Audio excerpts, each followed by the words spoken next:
Siapakah Insinyur Solah Atia ini? Mengapa kematian beliau menggemparkan Kairo dengan pemakamannya yang dihadiri lebih dari 500.000 orang? Mari kita simak kisah dari Asosiasi Universitas Islam Mesir ini. Al-Kisah dari kampung kecil bernama Tafahna al-Ashraf, distrik Mittelgomir, Provinsi Dakohlia, Mesir, ada 9 orang sarjana miskin lulusan Fakultas Pertanian. Lalu mereka pun sepakat membuat sebuah peternakan unggas, sembari mencari mitra ke-10. Namun mereka terbentur modal, maka dengan sekuat tenaga mereka kumpulkan dari hasil menjual tanah, perhiasan istri, hingga meminjam.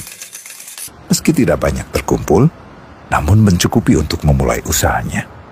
Pertanyaan tersisa, siapa mitra yang ke-10?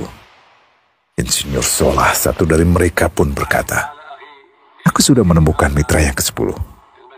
Siapa?" kata teman-temannya. "Allah," lanjutnya. "Allah akan menjadi mitra usaha kita yang ke-10. Allah akan mendapat 10% dari keuntungan kita. Dengan perjanjian, Allah yang akan memberikan perlindungan dan pemeliharaan, keamanan dari segala wabah penyakit." Akhirnya mereka pun sepakat.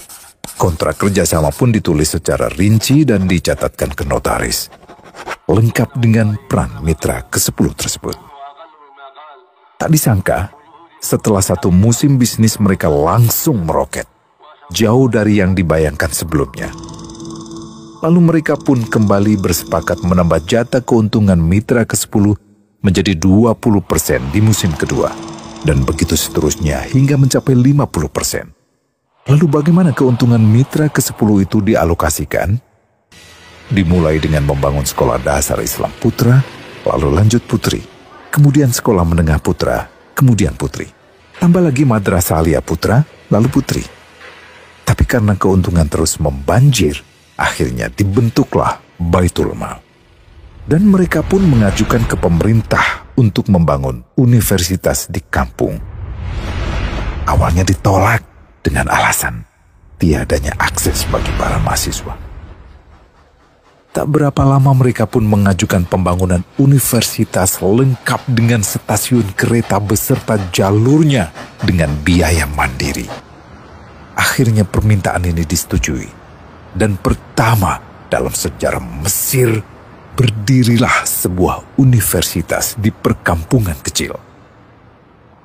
Semakin berkembang, dibangun pula fakultas kedua, ketiga, keempat hingga asrama putri dengan kapasitas 600 kamar.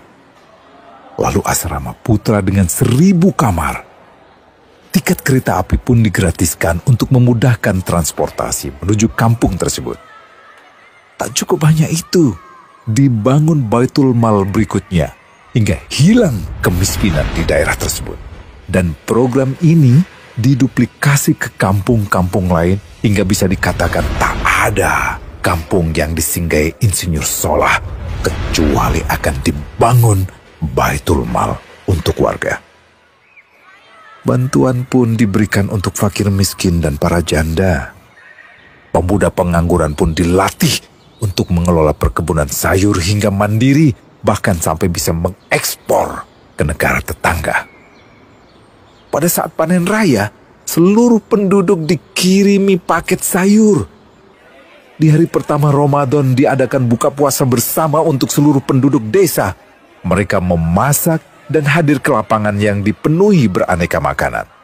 Disiapkan juga perabotan untuk gadis-gadis yatim yang ingin menikah.